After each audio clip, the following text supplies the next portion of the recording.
This is Electric Universe Geology Earth News. We're going to talk more about this area just west of Four Corners and this circular pattern that I see surrounding it and the similarity of materials. Again, these areas seem to be a signature of removal of sediment. And here, the Colorado River and the Green River would be bringing in the maximum amount of sediment during these floods and reverse floods into these valleys.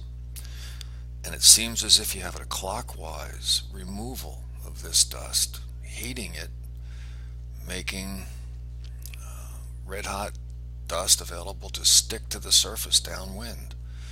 Here you have the Grand Mesa, flat, 500 feet thick, I think it is, basalt, downwind. And there's a big lump of mountains over here that never made sense to me because they're not a circle, they're not a vortex that seems logical, but they're exactly downwind from what might be the thickest amounts of sediment being removed during this clockwise event. I just happened to spend my summer down here this last year in 2014. It's the San Juan National Forest, the San Juans as it's called. And it's just south of Gunnison. And it's a pretty special place. The town I stayed in is Lake City, which is over 9,000 feet high. And then from there you go up. That's in the valley. There's a lake there. It seems kind of logical. So let's look at some pictures and some charts concerning this area. Actually, we'll look at the map first. This is the area. The San Juans, Gunnison National Forest. Here's the Grand Mesa. This supposedly was a volcano that was responsible for a flow of basalt across this valley to the Grand Mesa, which doesn't make any sense at all. This just seems to be welded tuff formations, which would be misconstrued as volcanic because it's downwind. The dust might be hotter here and cool off to the point where you can get welded tuff formations with shapes to them. Here it's so hot it just makes a liquid coating on the top. And here's what we're talking about. You drive down here to Lake City, which is right about here, and they're round formations. I'll show you the charts now for that. This is a United States Geological Service map. You have Lake City up here. Here's the lake. And then you have this circular formation, which is a specific type of welded tuff, Lake City welded tuff. Here you have granite and rhyolite, but it's real circular. I went up here with a woman who has a master's in geology. She found it interesting. She couldn't find vents. She couldn't find real volcanic features, even though you have all of this welded tuff and it's considered a caldera. It seems to trend from the northwest, which is what you'd expect if it was part of that Four Corners event and the wind is going clockwise around it. So all of this around here is tuff, or most often welded tuff, with granite and rhyolite surrounding it. There's gold mines everywhere.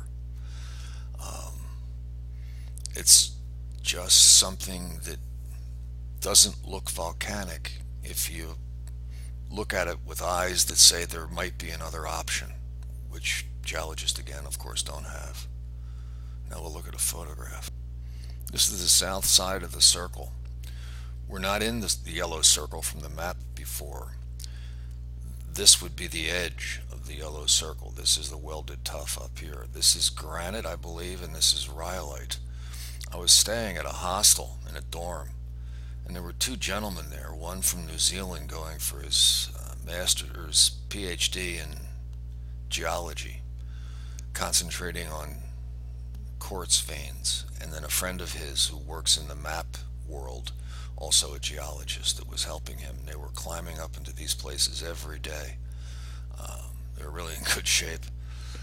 And they were studying veins of quartz, and there's veins of quartz in the rhyolite, in the granite, and in the welded tuff. And the explanation is there was geothermal activity in the past, not today. There is no geothermal activity now. And over long periods of time, the geothermal liquids ran up through faults. They didn't follow the trending of the layers of the material of the mountains. They're almost at 90-degree angles to that.